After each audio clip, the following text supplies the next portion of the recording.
2024 అంతా కూడా మనల్ని కాపాడి ఉన్నాడు. మనం ఏమై ఉన్నామో ఆయన దయ వలనే, మనకున్నవన్నీ కూడా ఆయన ఇచ్చినవే. మనకు డబ్బు ఉండొచ్చు, జ్ఞానం ఉండొచ్చు, సంపద ఉండొచ్చు, పలుకుబడి ఉండొచ్చు, అధికారం ఉండొచ్చు.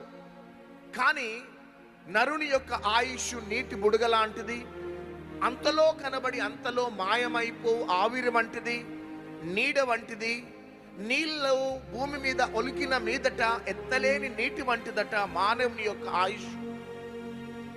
కానీ ఇంకా మనం సజీవంగా ఆయనను స్తుతిస్తూ ఆయనను ఘనపరుస్తూ ఈ మందిరంలో ఆరాధిస్తున్నాము అంటే మన బలము మన జ్ఞానము బట్టి కాదు, కానీ మనము నమ్మదగిన వారము కానప్పటికీ ఆయన నమ్మదగిన దేవుడుగా మనల్ని కాపాడుతూ భద్రపరుస్తూ మనల్ని క్రొత్త సంవత్సరంలో ఇంకా మనల్ని మన కుటుంబాలని ఆశీర్వదించి దీవించబోతున్నాడు. గట్టిగా చప్పట్లు కొట్టాలి.